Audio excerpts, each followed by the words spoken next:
yours, waiting on the sexy flow. Come get it all, are you gonna make me yours? Waiting on the sexy flow. I'm trying.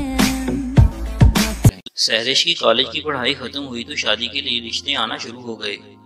Sehrish جوان اور خوبصورت جسم کی مالک ہے۔ سہرش کو جو بھی دیکھتا ہی رہتا تھا۔ 5 بھائیوں کی اکلوتی بہن تھی۔ اس کے سب گھر والے اس کے نخرے اٹھاتے تھے۔ وہ اتنی پیاری تھی کہ اس کی ماں کہتی تھی کہ اس کی شادی کسی حسین لڑکے سے ہوگی۔ سہرش کی سہیلیاں اس کی ہم عمر تھیں اور اس سے جلتی بھی تھیں۔ سہرش دل کی صاف تھی۔ وہ کسی کے ساتھ لڑائی جھگڑا نہیں کرتی تھی۔ سہرش کی ماں نے کہا کہ رشتہ والی آنٹی آئی ہے، دوپٹہ اوڑھ کر آنا۔ رشتہ والی آنٹی کے ساتھ ایک خاتون اور ایک لڑکی بھی موجود تھی۔ سہرش سلام کر کے اپنی ماں کے ساتھ صوفے پر بیٹھ گئی۔ وہ عورت اور لڑکی سہرش کو دیکھ رہی تھی۔ تھوڑی دیر بعد ماں نے سہرش کو جانے کا اشارہ کیا۔ وہ معذرت کرتی ہوئی کمرے سے باہر آ گئی۔ سہرش کو دیکھنے والی یہ چوتھی فیملی آئی تھی۔ سہرش کی ماں چاہتی تھی کہ جلدی ہی سہرش کو کوئی اچھا رشتہ مل جائے، وہ اپنے گھر چلی جائے۔ رشتے والی آنٹی نے کہا بہت اچھی فیملی ہے، وہ لڑکا بھی بہت اچھی نوکری کرتا ہے۔ وہ لوگ جاتے ہوئے سہرش کو پسند کر گئے، بس وہ لڑکے کا انتظار کر رہے تھے وہ کیا چاہتا ہے۔ لڑکے کا نام آصف تھا اور اس نے سہرش کی تصویر کو دیکھ کر قبول کر لیا۔ آصف بہت خوش تھا۔ جب سہرش کے گھر والوں نے بہت سارا جہیز دیا، سہرش کے محلے والے بارات دیکھ کر کہہ رہے تھے کہ ایسا لگتا ہے جیسے کوئی شہزادہ سہرش کو لینے آیا ہے۔ جب سہرش دلہن بنی تو قیامت ڈھا رہی تھی۔ جب سہرش رخصت ہوئی تو گھر سونا ہو گیا۔ سرخ رنگ کے فراق میں سہرش پری لگ رہی تھی۔ سہرش آصف کے گھر آئی تو آصف کہنے لگا کہ مجھے سمجھ نہیں آتی لڑکیاں اتنا میک اپ اور اتنا زیور کیوں پہنتی ہیں۔ سہرش اسی وقت واش روم میں گئی اور اپنا منہ دھو کر آ گئی۔ سہرش نے اپنا سارا زیور اتار کر ڈبے میں پیک کر دیا۔ آصف بہت غصے سے سہرش کے ساتھ بات کرنے لگا۔ آصف اپنے موبائل میں مصروف ہو گیا اور سہرش بھی سو گئی۔ رفاقت کو احساس ہی نہیں تھا کہ وہ میری دلہن ہے اور آج شادی کی پہلی رات ہے۔ سہرش کی سہاگ رات بڑی عجیب گزری۔ اس کے شوہر نے اس کے جسم کو ٹچ بھی نہ کیا۔ وہ اندر ہی اندر گھٹ رہی تھی۔ اس نے اپنی سہیلیوں سے سہاگ رات کے بارے میں جو سن رکھا تھا ویسا اس کے ساتھ کچھ نہ ہوا۔ وہ اس رات کے لیے مزے کی باتیں دماغ میں لیے اندر داخل ہوئی تھی، لیکن ایسا کچھ نہ ہوا۔ اس کا دلہن بننا اس کے کچھ کام نہیں آ رہا تھا۔ وہ اندر ہی اندر تڑپ رہی تھی کہ کب اس کا شوہر اندر آئے اور اس کے جسم کا نظارہ کرے۔ صبح جب آصف اٹھا تو وہ صحن میں جا کر اپنے بھتیجے اور بھتیجیوں کے ساتھ گپ شپ میں مصروف ہو گیا۔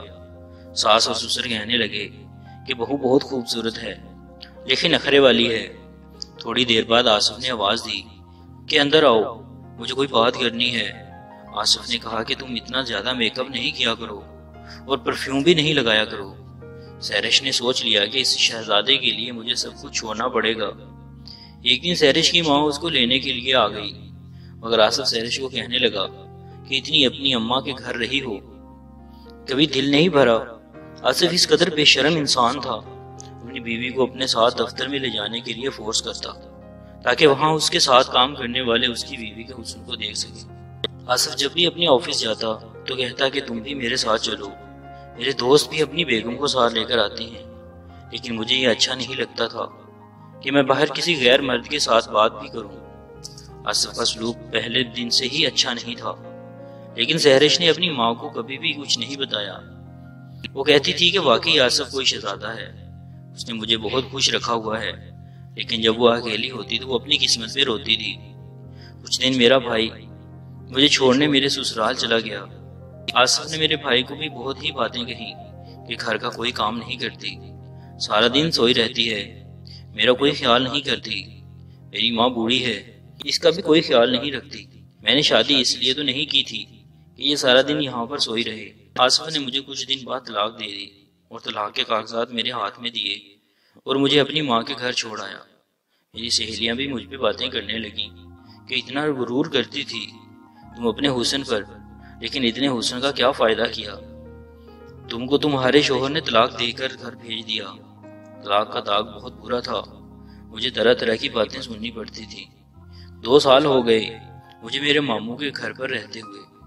اپنے ماں باپ کے گھر کبھی نہیں گئی، کیونکہ میں جب بھی وہاں جاتی تو مجھے اپنے پرانے دن یاد آتے تھے۔ میری ماں میرے لیے طلاق یافتہ لڑکا ڈھونڈنے لگی کہ میری بیٹی کا گھر بس جائے۔ ایک دن میرے ماموں نے میری ماں کو فون کیا اور کہنے لگا کہ آپ کی اجازت ہو تو میں اپنے بیٹے کی شادی آپ کی بیٹی سے کر دوں۔ تو میری ماں کہنے لگی کہ آپ میرے بڑے بھائی ہیں، آپ جیسا کریں گے ویسا ہی ہمیں قبول ہوگا۔ مجھے اپنی ماں کا فیصلہ قبول کرنا پڑا اور اپنی ماں اور اپنے ماموں کی عزت رکھ لی۔ شادی کے بعد میں نے اسکول میں پڑھانا چھوڑ دیا اور گھر میں رہتی تھی اپنی ماں کے ساتھ، گھر کا کام کرتی۔ اللہ نے مجھے ایک بیٹا دیا، بہت ہی پیارا تھا، اور آہستہ آہستہ مجھے اپنی زندگی سے پیار ہونے لگا اور میں اپنے بیٹے اور شوہر کے ساتھ اچھی زندگی گزارنے لگی۔ اللہ ساری بیٹیوں کے نصیب اچھے کرے اور ان کو عزت سے گھر میں رہنے والا شوہر ملے۔ امید ہے ناظرین یہ ویڈیو آپ کو اچھی لگی ہوگی۔ مزید ایسی اچھی ویڈیو دیکھنے کے لیے چینل کو سبسکرائب کر لیں اور ساتھ لگے گھنٹی کے بٹن کو بھی دبا دیں تاکہ آنے والی ویڈیو سب سے پہلے آپ کو ملے۔ شکریہ۔ اردو آفیشیل سٹوری کے ناظرین کو خوش آمدید کہتے ہیں۔ کہانی شروع کرنے سے پہلے آپ سے چھوٹی سی گزارش ہے، اگر آپ نے ابھی تک ہمارا چینل سبسکرائب نہیں کیا تو جلدی سے چینل کو سبسکرائب کر لیں اور ساتھ لگے گھنٹی کے بٹن کو بھی دبا دیں تاکہ مزید ہماری ویڈیو آپ تک آسانی سے پہنچتی رہے۔ میرا نام زویا ہے اور میں لاہور کے کھاتے پیتے گھرانے سے تعلق رکھتی ہوں۔ میری عمر اس وقت 20 سال کے قریب ہے اور یہ واقعہ جو میں آپ کے سامنے پیش کر رہی ہوں یہ 2 سال پہلے کا ہے، جب میں BA کر رہی تھی۔ میری بڑی بہن کی عمر مجھ سے 3 سال زیادہ ہے۔ اس کی شادی 6 ماہ پہلے زمیندارہ گھرانے کے ایک لڑکے سے ہوئی ہے جو گاؤں میں اپنی زمینوں پر کھیتی باڑی کی نگرانی کرتے ہیں۔ شادی کے 2 ماہ بعد میری بہن نازیہ میکے آئی تو اس نے مجھے کہا کہ میں گرمیوں کی چھٹیاں اس کے ہاں گزاروں، جس کی میں نے حامی بھر لی۔ گرمیوں کی چھٹیاں ہوئیں تو میں ان کے گھر چلی گئی۔ جب ان کے گھر پہنچی تو دوپہر کا وقت تھا اور سخت گرمی تھی۔ گھر پہنچتے ہی میں نے نہا کر کپڑے تبدیل کیے، اس کے بعد کھانا کھایا۔ میرے بہنوئی فاروق بھی کھانے کے وقت گھر آ گئے اور انہوں نے لنچ ساتھ میں کیا۔ تھوڑی دیر کے بعد وہ دوبارہ کھیتوں کو چلے گئے۔ اب میں اپنی باجی کے گھر کے بارے میں بتا دوں۔ یہ گھر نہیں بلکہ ایک محل تھا جو گاؤں سے ذرا ہٹ کر کھیتوں میں ہی بنایا گیا تھا، ڈبل سٹوری۔ اس گھر کو دیکھ کر حیرانگی ہوتی تھی کہ گاؤں میں بھی ایسے گھر بن سکتے ہیں۔ میری باجی نے مجھے رہنے کے لیے اپنے ساتھ والا کمرہ دیا، جس کے ساتھ ایک اور کمرہ تھا جس میں ان کا دیور ایوب رہتا تھا، جو عمر میں مجھ سے 2-2.5 سال بڑا ہوگا اور پنجاب یونیورسٹی میں پڑھتا تھا اور چھٹیاں گزارنے یہاں آیا ہوا تھا۔ جس روز میں یہاں پہنچی اس دن میں کافی تھکی ہوئی تھی، اس لیے جلدی سو گئی۔ اگلی صبح تقریباً 5 بجے باجی نے مجھے اٹھایا اور چائے دی، جس کے بعد مجھے کہا کہ چلو صبح کی سیر کو چلتے ہیں۔ میں حیران ہو گئی کہ باجی اس وقت اٹھ گئی ہیں، شادی سے پہلے تو اس وقت ان کی نیند شروع ہوتی تھی۔ خیر میں چپ رہی اور ان کے ساتھ سیر کو چل دی۔ صبح صبح ٹھنڈی ٹھنڈی گھاس پر چل کر کافی مزہ آ رہا تھا۔ 10-15 منٹ کی واک کے بعد باجی کہنے لگی کہ چلو واپس چلتے ہیں، مگر میں نے ان سے کہا کہ آپ چلے میں آ جاتی ہوں، میں مزید کچھ وقت یہاں گزارنا چاہتی تھی۔ باجی واپس چلی گئی اور میں چلتے چلتے کھیتوں میں چلی گئی۔ ایک جگہ میری نظر پڑی تو میں ٹھٹک کر رہ گئی۔ میں نے دیکھا ایوب ٹیوبویل پر نہا رہا ہے، اس کے جسم پر کوئی کپڑا نہیں تھا۔ میں ایک درخت کی اوٹ میں ہو گئی اور اسے دیکھنے لگی۔ مجھے شرم بھی محسوس ہو رہی تھی، لیکن میں کھڑی رہی۔ ایوب میری اس جگہ موجودگی سے بے خبر نہا رہا تھا۔ اس نے پانی میں ڈبکی لگائی اور پھر باہر نکل کر کھڑا ہو گیا۔ وہ میری موجودگی سے بے خبر اپنے جسم پر صابن ملنے لگا اور پھر پانی میں ڈبکی لگا کر باہر نکل کر کپڑے پہن لیے۔ اس کے بعد گھر کی طرف چل دیا۔ میں کچھ دیر وہاں رک اور پھر میں بھی گھر کی طرف چل پڑی۔ اس کو ننگی حالت میں دیکھ کر میں کافی گرم ہو چکی تھی۔ گھر پہنچی تو باجی نے ناشتہ لگا دیا تھا۔ میں ٹیبل پر آئی تو ایوب بھی آ گیا اور میرے ساتھ والی کرسی پر بیٹھ گیا۔ مجھے کافی شرم محسوس ہو رہی تھی۔ ناشتے کے بعد میرے بہنوئی فاروق کسی کام سے شہر چلے گئے اور باجی نے ایوب کو کہا کہ وہ زویا کو اپنا فارم ہاؤس دکھا لائے، جس پر ایوب کہنے لگا کیوں نہیں، چلو زویا تمہیں اپنا فارم ہاؤس دکھاتے ہیں۔ صبح اس کو بغیر کپڑوں کی حالت میں دیکھنے کے بعد مجھے اس کے پاس بیٹھنے پر بھی شرم محسوس ہو رہی تھی۔ اب باجی نے مجھے اس کے ساتھ جانے کو کہہ دیا۔ آپ اندازہ کر سکتے ہیں کہ اس وقت میری کیا حالت ہوگی۔ خیر میں انکار نہ کر سکی اور اس کے ساتھ ہولی۔ ہم لوگ پیدل ہی فارم ہاؤس کی طرف چل دیے۔ فارم ہاؤس گھر سے کچھ فاصلے پر تھا۔ راستے میں باتوں باتوں میں میں نے محسوس کیا کہ ایوب کافی ہنسمکھ ہے۔ راستے میں ہم لوگ باتیں کرتے گئے۔ کچھ دیر کے بعد ہم لوگ فارم ہاؤس پہنچے، جہاں اس نے مجھے اپنے کنو اور مالٹے کے باغ دکھائے اور اس کے بعد اپنے ڈیری فارم لے گیا اور کہنے لگا آؤ میں تم کو ڈیری فارم دکھاتا ہوں۔ اس نے بتایا کہ اس فارم میں آسٹریلین گائیں ہیں جو بہت زیادہ دودھ دیتی ہیں۔ ڈیری فارم کے ایک کونے پر ایک بیل چل رہا تھا جس کے بارے میں اس نے فخر سے بتایا کہ اس علاقے میں اس نسل کا بیل صرف ہمارے پاس ہے۔ اس کو خریدنے کے لیے لوگوں نے ہمیں لاکھوں روپے کی آفر کی، لیکن ہم نے اسے نہیں فروخت کیا۔ ابھی باتیں کر رہے تھے کہ بیل گائیوں کے پاس پہنچ گیا اور اچانک اس نے ایک گائے کی دم کو سونگھنا شروع کر دیا۔ تھوڑی دیر کے بعد وہ گائے کے اوپر چڑھ گیا۔ میں یہ سین دیکھ کر بہت شرمندہ ہوئی اور ایوب سے کہا چلو مجھے گھر جانا ہے۔ کیوں، کیا ہوا؟ ایوب نے پوچھا۔ یہ سب کیا دکھا رہے ہو تم مجھے؟ یہ سن کر ایوب کے چہرے پر ایک مسکان سی آ گئی اور وہ کہنے لگا ارے اس میں کون سی بات ہے، سانڈ کا کام ہے وہ گائے کو نہیں کرتا ہے، دیکھا نہیں تم نے، وہ اپنا کام کر رہا ہے۔ بیل ابھی تک گائے کے اوپر چڑھا ہوا تھا اور ایوب اسی کی طرف دیکھ رہا تھا۔ یہ سب کچھ میری برداشت سے باہر ہو رہا تھا، اس لیے وہاں سے واپس کو چل دی۔ ایوب بھی ساتھ ہو گیا اور کہنے لگا کہ نیچرل بات ہے۔ اس کے چہرے پر اب بھی عجیب سی مسکراہٹ تھی۔ میں نے اپنے قدم تیز تیز اٹھانا شروع کر دیے۔ ایوب نے بھی اپنی رفتار بڑھا دی اور چلتے چلتے کہنے لگا دیکھو زویا، یہ نیچرل بات ہے، انسان بھی یہی کچھ کرتے ہیں، لیکن فرق صرف اتنا ہے کہ وہ اپنے بیڈ روم میں کرتے ہیں اور کوئی ان کو نہیں دیکھتا۔ میں خاموشی سے چلتی رہی اور گھر آ کر اپنے کمرے میں چلی گئی۔ کمرے میں جا کر میری حالت خراب ہونے لگی تھی۔ صبح صبح ایوب کو بغیر کپڑوں کی حالت میں دیکھنے کے بعد اب بیل اور گائے کا لائی مزے لینے کا شو دیکھ کر میری ٹانگیں کانپ رہی تھی۔ مجھے نہیں معلوم کس وقت مجھے نیند آ گئی۔ دوپہر کے وقت باجی نے مجھے اٹھایا۔ میں نے دوپہر کا کھانا کھایا اور شام کو فاروق بھائی بھی آ گئے۔ ہم لوگوں نے مل کر کھانا کھایا۔ اس دوران فاروق بھائی کہنے لگے زویا یہاں کی زندگی بھی عجیب سی لگے گی تم کو۔ یہاں لوگ صبح سویرے اٹھ جاتے ہیں اور رات کو جلدی سو جاتے ہیں۔ کھانے کے بعد میں اپنے اور باجی فاروق بھائی کے ساتھ اپنے کمرے میں چلی گئی، جبکہ ایوب باہر نکل گیا۔ شاید وہ سگریٹ وغیرہ پینے کے لیے باہر گیا تھا۔ میں اپنے کمرے میں آ گئی۔ ذہن میں صبح ایوب کو ننگے دیکھنے اور بیل اور گائے کے سین چل رہے تھے، جس سے میں کافی گرم ہو رہی تھی۔ میرے جسم میں عجیب سی بے چینی ہو رہی تھی۔ کچھ دیر بستر پر لیٹے ہونے کی کوشش کرتی رہی، لیکن نیند نہ آئی، جس پر میں نے سوچا کہ باہر چل کر تازہ ہوا میں کچھ دیر چہل قدمی کرتی ہوں۔ یہ سوچ کر میں نے اپنے کمرے سے باہر آ گئی۔ گھر کے چاروں طرف برآمدہ تھا جس میں تمام بلب آف تھے۔ میں برآمدے میں چہل قدمی کر رہی تھی کہ باجی کے کمرے کی کھڑکی کے پاس پہنچی تو اندر سے کچھ آوازیں سنائی دیں، اس پر میں نے کھڑکی کے پاس ہی رک گئی۔ کمرے کے اندر نیلے رنگ کا زیرو کا بلب جل رہا تھا۔ میں نے دیکھا کہ فاروق بھائی بیڈ کے پاس کھڑے ہیں، جبکہ میری باجی بیڈ کے اوپر بیٹھی ہوئی ہے۔ چھوڑو بھی، ابھی کل تو کیا تھا، باجی نے خود کو فاروق بھائی سے چھڑاتے ہوئے کہا۔ میں چپکے سے اپنے کمرے میں آ گئی۔ اگلی صبح میں واک کے لیے نکلی تو اسی جگہ جا کر رک گئی جہاں کل ایوب کو نہاتے ہوئے دیکھا تھا۔ آج بھی وہ وہیں موجود تھا اور نکر پہنے ہوئے تھا۔ وہ اپنے جسم کو تیل کی مالش کر رہا تھا۔ میں ایک درخت کی اوٹ میں کھڑی ہو کر اس کو دیکھنے لگی۔ اس نے نہانا شروع کر دیا۔ آج اس نے نکر نہیں اتاری تھی۔ میں گھر کو لوٹ آئی اور ناشتے کے بعد کمرے میں آ گئی۔ اس رات بھی کھانا حسب معمول جلدی کھایا اور اپنے کمرے میں آ گئی۔ مجھے نیند نہیں آ رہی۔ اچانک مجھے محسوس ہوا کہ میرے پیچھے کوئی کھڑا ہوا ہے۔ میں نے مڑ کر دیکھا تو ایوب میرے پاس ہی کھڑا اندر کا منظر دیکھ رہا تھا۔ میں نے اس کو دیکھ کر بھاگنے کی کوشش کی، لیکن اس نے مجھے پکڑ لیا اور ایک ہاتھ میرے منہ پر رکھ کر مجھے تقریباً اٹھائے ہوئے میرے کمرے میں لے آیا اور کمرے کا دروازہ بند کر دیا اور بولا کیا دیکھ رہی تھی؟ میں شرم سے مری جا رہی تھی۔ میں نے اپنے دونوں ہاتھوں سے اپنے منہ کو چھپا لیا۔ چند لمحے بعد ہنستے ہوئے بولا اس میں شرمندہ ہونے والی کون سی بات ہے؟ تمام مرد اور عورتیں یہ کام کرتی ہیں۔ ایوب نے مجھے آہستہ سے چھوا۔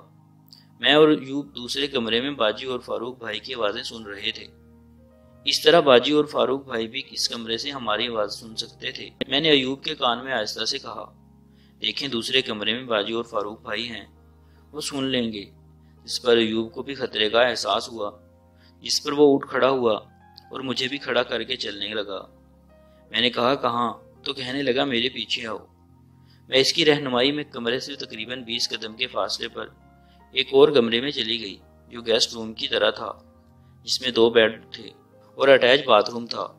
کمرے میں آتے ہی اس نے دروازہ بند کیا اور مجھے بیڈ پر لٹا دیا۔ اس کے بعد ہم نے بھی اپنے ماضی کی باتیں کی، مگر مجھے ابھی بھی ایوب سے شرم آ رہی تھی۔ صبح ہوئی تو میں نے باجی سے کہا میں نے واپس گھر جانا ہے، بھائی کو کہو مجھے گھر چھوڑ آئیں۔ جب تک میں گھر نہ پہنچی باجی کے گھر میرا دل گھٹتا رہا۔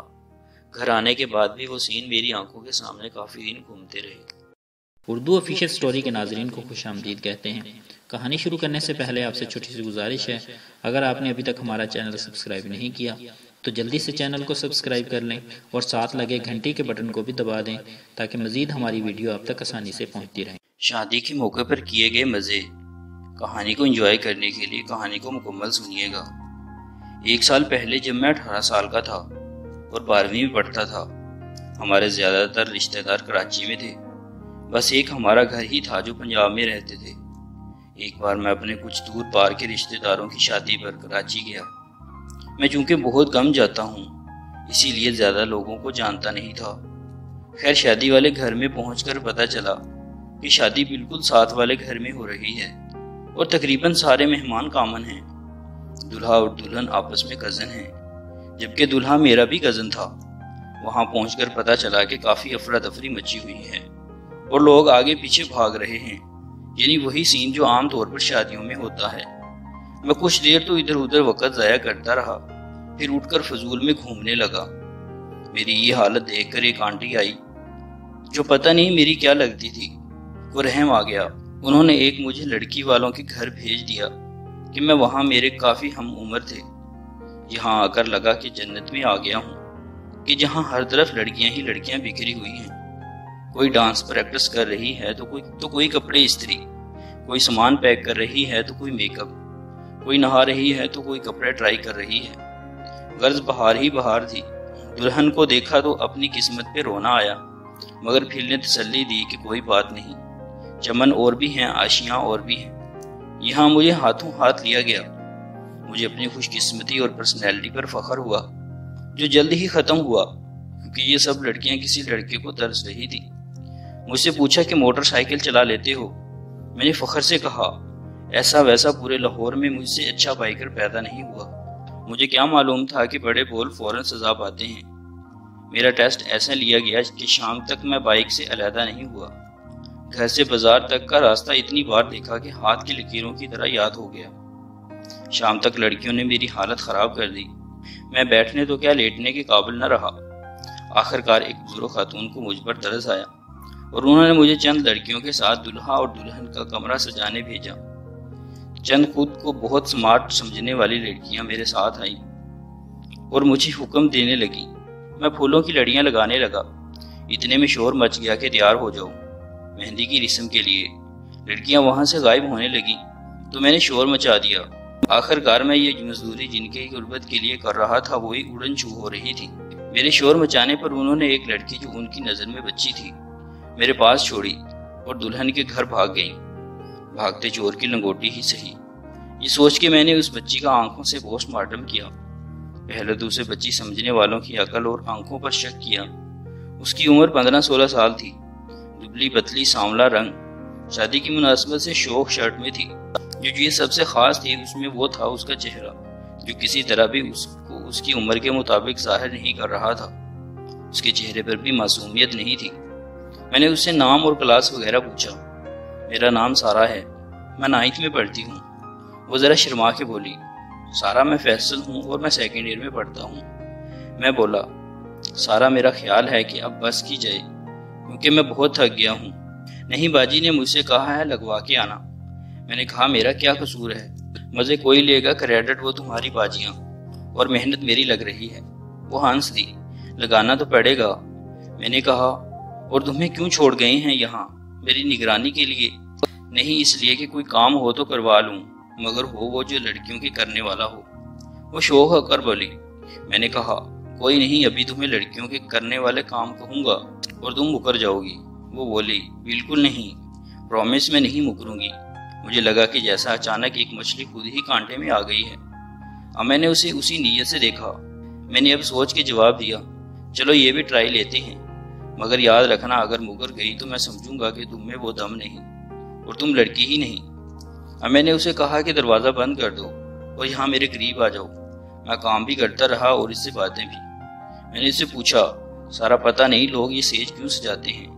ہوتا تو بس سونا ہی ہے نا۔ وہ بولی نہیں، یہ یادگار رات ہوتی ہے، زندگی بھر یاد رہتی ہے۔ اس میں یادگار والی کیا بات ہوتی ہے؟ وہ ذرا کنفیوز ہو کر بولی، بس ایسے ہی، الٹا یہ رات تو تکلیف دے سکتی ہے۔ میں نے کہا، ارے بھائی سردی لگ سکتی ہے پھولوں سے، دلہن کو کوئی کانٹا چوب سکتا ہے۔ وہ بولی کانٹا کیسے چوب سکتا ہے؟ یہاں ایسا تو کوئی کانٹا نہیں۔ میں بولا ڈیئر، جب کپڑے پہنے بغیر ان پھولوں پر سونا ہو تو سردی اور کانٹا دونوں ہو سکتے ہیں۔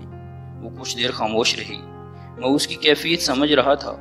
یہ وہ حالت تھی کہ وہ سوچ رہی تھی کہ اس موضوع کو آگے چلاؤں یا نہیں، کیونکہ نتیجہ کچھ بھی ہو سکتا تھا۔ میں نے پوچھا، کیا ہوا؟ کیا تمہیں نہیں پتا تھا کہ سہاگ رات میں کیا ہوتا ہے؟ وہ آہستہ سے بولی، نہیں، مجھے اپنی کامیابی صاف نظر آ گئی۔ تھوڑی دیر بعد ایک آنٹی نے مجھے کہا کہ باہر آ جاؤ، اندر کیا کر رہے ہو؟ سارا بھی میرے ساتھ سیج کا کام کروا رہی تھی اور وہ آنٹی میرے کام میں ہڈی بن رہی تھی۔ تھوڑی دیر میں کمرہ سج گیا، بس تھوڑا سا کام باقی تھا اور میں اب تھک چکا تھا۔ میں نے دروازہ اندر سے بند کیا اور سارا کو کہا، آ جاؤ ہم آرام کر لیتے ہیں۔ وہ بولی نہیں، میں نے کون سا کام کیا ہے، مجھے تھکاوٹ نہیں ہوئی، میں باہر جا رہی ہوں، آپ آرام کر لیں، آپ بس ذرا ایک کپ چائے بھجوا دیں۔ 10 منٹ بعد وہ چائے لے کر آئی۔ میں نے چائے لے لی اور کہا، سارا یہاں میرے پاس آ جاؤ۔ وہ بولی نہیں، کوئی آ جائے گا، سب باہر ہی ہیں۔ میں نے کہا، میں انتظار کر رہا ہوں، تم آؤ ذرا دیکھ بھال کے، یہاں اندھیرا ہے، کوئی نہیں آئے گا۔ وہ چلی گئی اور 5 منٹ بعد آئی۔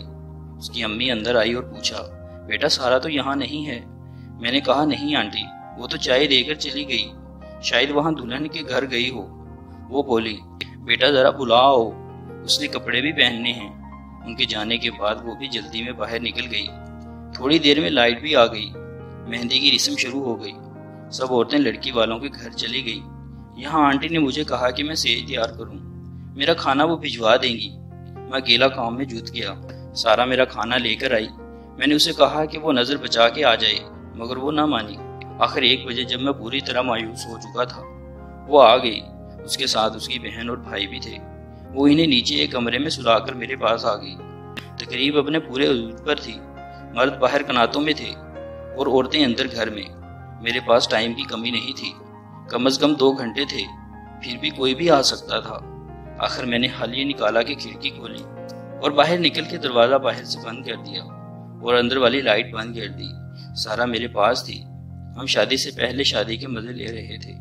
سارا میرا فل ساتھ دے رہی تھی، شاید اسے مجھ سے بھی زیادہ مزہ آ رہا تھا۔ جب ہم مکمل طور پر نڈھال ہو گئے تو میں نے سارا کو باہر بھیج دیا۔ تھوڑی دیر بعد میں بھی باہر آیا۔ یہ رات ہمارے لیے ایک یادگار رات تھی۔ سارا سے میری دوستی ہو گئی تھی، وہ اب میرے بغیر ایک دن بھی نہیں رہ سکتی تھی۔ اگلے دن شادی کھانے کے بعد میں واپس گھر آ گیا، لیکن سارا کے ساتھ گزرے وہ لمحے مجھے یاد آ رہے تھے۔ امید ہے ناظرین یہ ویڈیو آپ کو اچھی لگی ہوگی۔ مزید ایسی اچھی ویڈیو دیکھنے کے لیے چینل کو سبسکرائب کر لیں اور ساتھ لگے گھنٹی کے بٹن کو بھی دبا دیں تاکہ آنے والی ویڈیو سب سے پہلے آپ کو ملے۔ شکریہ۔ اردو آفیشیل سٹوری کے ناظرین کو خوش آمدید کہتے ہیں۔ کہانی شروع کرنے سے پہلے آپ سے چھوٹی سی گزارش ہے، اگر آپ نے ابھی تک ہمارا چینل سبسکرائب نہیں کیا تو جلدی سے چینل کو سبسکرائب کر لیں اور ساتھ لگے گھنٹی کے بٹن کو بھی دبا دیں تاکہ مزید ہماری ویڈیو آپ تک آسانی سے پہنچتی رہے۔ میری شادی میری پسند سے ہوئی تھی۔ میری بیوی ایک خوبصورت ترین عورت ہے اور میری سالی بھی کسی مزے کی پوڑیا سے کم نہیں تھی۔ میری شادی کو 3 سال ہو چکے تھے۔ میری بے تکلفی میری سالی کے ساتھ کافی زیادہ تھی۔ میرا سسرال پٹھان فیملی سے تعلق رکھتا ہے۔ ان کے خاندان کی ساری لڑکیاں ایک دم سرخ سفید ہیں۔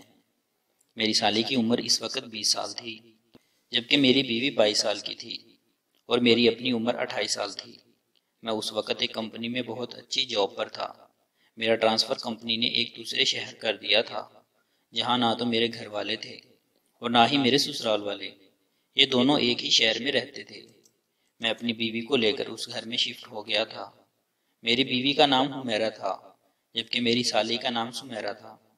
ایک دن میری بیوی نے مجھے بتایا کہ وہ سمیرہ کو یہاں بلوا رہی ہے، وہاں گھر میں کچھ پرابلم ہے اور سمیرہ کافی ڈسٹرب ہے۔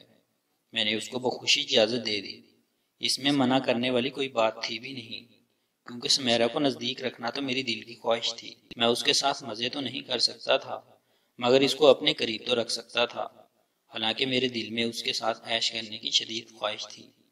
وہ ایک ایسی لڑکی تھی جس میں مزہ کوٹ کوٹ کر بھرا ہوا تھا۔ کس پاگل کا دل نہیں چاہے گا اس کے ساتھ مزے کرنے کا۔ میں ابھی تو آخر مرد تھا، ایک روٹی سے پیٹ کہاں بھرتا ہے۔ خیر کچھ دن بعد سمیرہ ہمارے گھر آ گئی۔ اس کے چہرے کی اداسی سے مجھے کچھ اندازہ تو نہ ہوا، مگر یہ سمجھ آ گیا کہ واقعی کچھ گڑبڑ ہے۔ خیر سمیرہ آ گئی، اب اسے کچھ دن یہاں رہنا تھا۔ وہ مجھ سے بھی زیادہ بات چیت نہیں کر رہی تھی۔ میں آپ کو یہ بتانا بھول گیا کہ میری بیوی اپنا وقت گزارنے کے لیے ایک اسکول میں پڑھا رہی تھی۔ سارا دن وہ اکیلی ہوتی تھی، تو اس نے ایک اسکول میں جاب سٹارٹ کر دی۔ وہ دن میں واپس گھر آ جاتی تھی۔ خیر سمیرہ کو رہتے ایک ہفتہ ہو گیا تھا۔ میں اور میری بیوی اس کو تقریباً روزانہ ہی باہر لے جاتے تھے اور رات کو دیر سے واپس آتے تھے تاکہ سمیرہ کا دل بہل جائے۔ میں نے اپنی بیوی سے پوچھا تھا کہ وجہ کیا ہے جو سمیرہ اتنی اداس اور اپسٹ ہے، تو میری بیوی نے بتایا کہ ابو اس کی مرضی کے خلاف کرنا چاہتے ہیں۔ وہ کسی اور لڑکے میں دلچسپی رکھتی ہے، جبکہ والد اس کے خلاف اپنے دوست کے بیٹے سے اس کی شادی کرنا چاہتے ہیں اور اس کے نہ ماننے پر اس کے ساتھ زبردستی کر رہے ہیں۔ میں یہ سن کر سوچ میں پڑ گیا کہ اب کیا کیا جائے۔ سمیرہ تو کسی اور میں دلچسپی رکھتی ہے، وہ تو کبھی بھی ہاتھ نہیں رکھنے دے گی، اور اگر اس نے شور مچا دیا تو میری تو زندگی تباہ ہو جائے گی۔ مگر ایک رات اچانک میرے اندازے غلط ثابت ہو گئے۔ میری بیوی اس رات مزے سے میرے ساتھ بھرپور ریلیکس ہونے کے بعد سو رہی تھی۔ مجھے پیاس محسوس ہوئی تو میں اٹھا اور فریج سے پانی نکالنے لگا تو معلوم ہوا کہ کمرے میں رکھے فریج میں ایک بھی بوتل ٹھنڈے پانی کی نہیں ہے۔ تو میں نے کمرے سے باہر جا کر کچن کے فریج سے پانی پینا چاہا۔ میں باہر نکلا تو دیکھا کچن کے سامنے ٹیلی فون کا سٹینڈ تھا، جہاں سمیرہ کھڑی کسی سے فون پر بات کر رہی تھی۔ اس نے مجھے نہیں دیکھا تھا۔ میں آہستہ آہستہ چلتا ہوا کسی نہ کسی چیز کی آڑ لیتا ہوا سمیرہ کے نزدیک پہنچ گیا۔ میں یہ دیکھ کر حیران رہ گیا کہ سمیرہ نے اپنا ایک ہاتھ اپنی شلوار میں ڈالا ہوا تھا اور وہ ان ہدایات پر عمل پیرا تھی جو اسے فون پر مل رہی تھی۔ شاید وہ اپنے بوائے فرینڈ سے باتیں کر رہی تھی اور ان کے تعلقات کافی زیادہ تھے، اور وہ لڑکا شاید اس کو گائیڈ کر رہا تھا کہ کس طرح وہ اس وقت اپنی پیاس بجھا سکتی ہے، سو وہ ایسا ہی کر رہی تھی۔ یہ سب دیکھ کر مجھے حیرت کا جھٹکا تو لگا، مگر میری خوشی کی انتہا بھی نہ رہی، کیونکہ میں اب سمیرہ پر ہاتھ ڈال سکتا تھا۔ اب تک میں یہ سمجھ رہا تھا کہ وہ سیل پیک ہوگی اور اس لڑکے کے علاوہ کسی کو ہاتھ نہیں لگانے دے گی، مگر ان کے تعلقات کا اندازہ کر کے میں نے یہ اندازہ لگا لیا کہ اب سمیرہ پر ہاتھ ڈالنا مشکل نہیں ہے۔ اگر اس نے شور بھی مچایا تو میں اس کو اس فون پر ہونے والی بات چیت اور اس کی حرکتوں کو بتا کر بلیک میل کر سکتا ہوں۔ اب میرے ہاتھ میں سمیرہ کی کمزوری آ گئی تھی۔ خیر یہ سب دیکھ کر میں پانی پیے بغیر واپس آ گیا اور اس کے بعد مجھے نیند نہیں آئی۔ میں پوری رات سوچتا رہا اور منصوبے بناتا رہا کہ کس طرح سمیرہ پر ہاتھ رکھا جائے کہ وہ آرام سے میری باہوں میں آ جائے۔ خیر اسی سوچ بچار میں صبح ہو گئی اور میرے آفس جانے کا وقت ہو گیا۔ میں نے اپنی بیوی سے پوچھا کہ سمیرہ ابھی تک سو رہی ہے، ناشتہ نہیں کرے گی؟ اس نے جواب دیا، ہاں پتہ نہیں ابھی تک سو رہی ہے، شاید طبیعت ٹھیک نہ ہو، میں دیکھ لوں گی، آپ ناشتہ کر کے آفس جائیں، مجھے بھی دیر ہو رہی ہے اسکول سے۔ میں اس کی بات سن کر ناشتہ کرنے میں مصروف ہو گیا اور تھوڑی دیر بعد آفس کے لیے روانہ ہو گیا۔ آفس میں بھی سارا دن میں منصوبے ہی بناتا رہا۔ پھر شام کو واپس آیا تو میری بیوی میرے لیے خوشخبری لے کر بیٹھی تھی۔ اس نے بتایا کہ اسکول میں ایک سیمینار ہو رہا ہے، اس کو 2 دن کے لیے ہیڈ کوارٹر طلب کیا گیا ہے، جو کہ دوسرے شہر میں تھا۔ میں نے اس سے کہا ٹھیک ہے، میں آفس میں چھٹیوں کے لیے اپلائی کر دیتا ہوں، پھر ساتھ چلیں گے۔ اس نے جواب دیا نہیں، مجھے اکیلے ہی جانا ہوگا، کسی کے ساتھ نہیں جا سکتی، کیونکہ اسکول کی اور بھی ٹیچرز ہیں جو جا رہی ہیں۔ سارا انتظام اسکول کر رہا ہے، ہماری رہائش اور ٹرانسپورٹ وغیرہ کا۔ یہ سن کر تو میری خوشی کا کوئی ٹھکانہ نہ تھا۔ پھر میں نے کہا میں کیا گھر میں اکیلا رہوں گا؟ اس نے جواب دیا، سمیرہ ہے نا آپ کے ساتھ، اور پھر میں 2 دن میں واپس آ جاؤں گی۔ میں نے اداس ہونے کی ایکٹنگ کرتے ہوئے اس کو اجازت دے دی۔ پھر ہم لوگوں نے کھانا کھایا اور سونے کی تیاری کرنے لگے۔ میں نے اپنی بیوی کو اپنے اعتماد میں رکھنے کے لیے اس سے پوری رات بھرپور پیار کیا۔ وہ صبح جب اٹھی تو بڑی خوش تھی کہ اس کو اتنا پیار کرنے والا شوہر ملا ہے جو اس کی 2 دن کی جدائی بھی برداشت نہیں کر سکتا۔ خیر میری بیوی فٹافٹ تیار ہو کر اپنے اسکول چلی گئی۔ اب اس کو تیسرے دن واپس آنا تھا۔ اب گھر میں اور سمیرا تھے۔ مجھے بھی اب آفس جانا تھا، سو میں بھی تیار ہو کر نہ چاہتے ہوئے بھی آفس چلا گیا۔ خیر میں پلان کر چکا تھا کہ آج کی رات کچھ نہ کچھ کرنا ہے۔ آفس میں اپنا پلان ترتیب دیا اور اس پر عمل کرنے کا سوچ لیا۔ میں آفس سے واپس شام میں گھر آیا تو سمیرا کے اندر کچھ بے چینی محسوس کی۔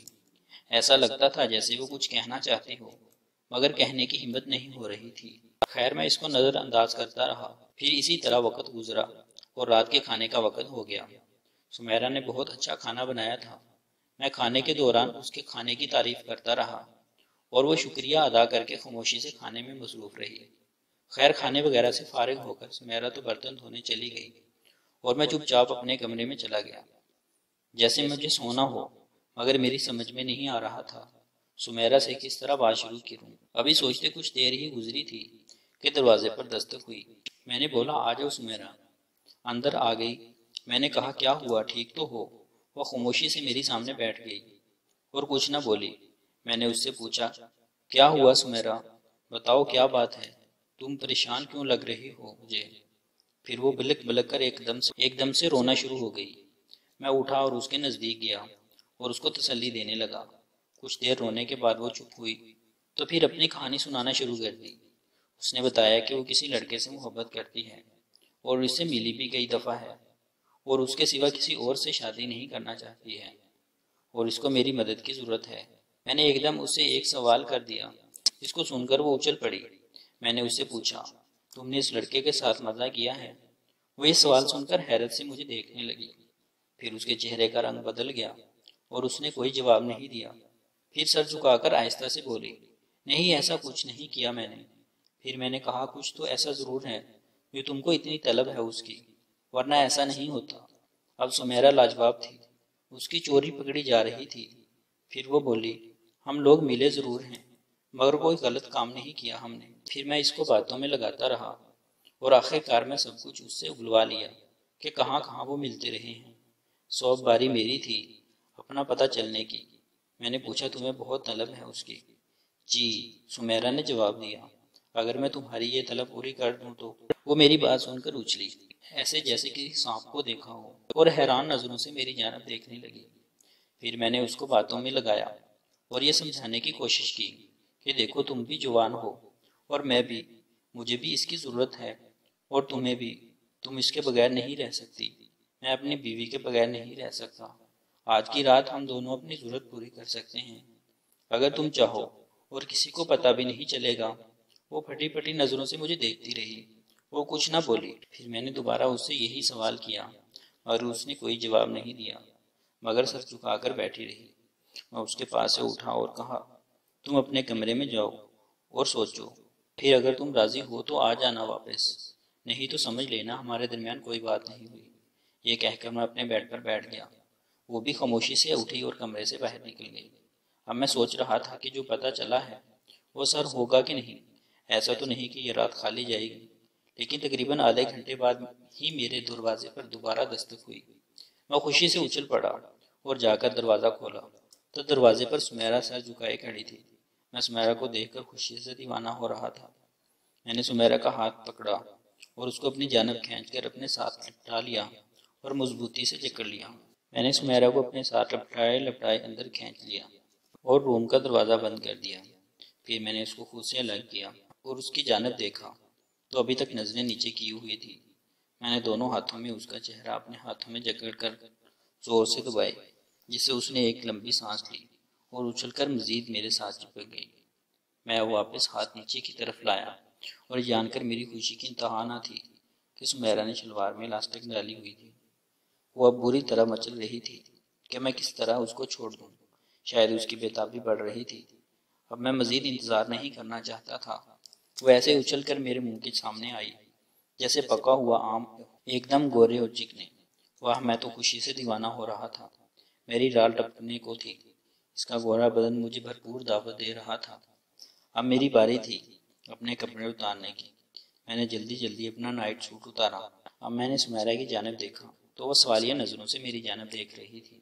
میں اس کو دیکھ کر مسکرایا۔ وہ میری بات سن کر شرمائی، مگر پھر اگلے ہی لمحے وہ آگے بڑھی اور اب میں نے سمیرا کو اپنی گود میں اٹھایا اور اس کو اپنے بیڈ پر پھینک دیا، جس سے اس کی نرم اور لچک کا اندازہ ہو رہا تھا۔ خیر اب تو یہ سویٹ ڈش میرے کھانے کے لیے موجود تھی اور کوئی دعوے دار بھی نہیں تھا جو روک سکتا۔ میں بھی جم کر کے سمیرا کے اوپر گرا، مگر اس طرح کہ سمیرا کو میرے بدن سے چوٹ نہ لگے۔ پھر فارغ ہونے کے بعد میں نے بے تحاشا اس کو پیار کیا، مگر وہ مجھ سے ناراض لگ رہی تھی۔ میں اس کے پاس سے اٹھا اور الماری کھول کر ایک ٹیبلٹ نکال کر اس کو دی اور کہا اس کو کھا لو، تم میرے بچے کی ماں نہیں بنو گی، بے فکر رہو۔ یہ سن کر اس کا چہرہ خوشی سے کھل اٹھا۔ وہ ایک دم اٹھی اور وہ ٹیبلٹ مجھ سے لے کر منہ میں ڈال لی۔ میں نے اس کو پانی کا گلاس دیا جس سے وہ ٹیبلٹ نکل گئی۔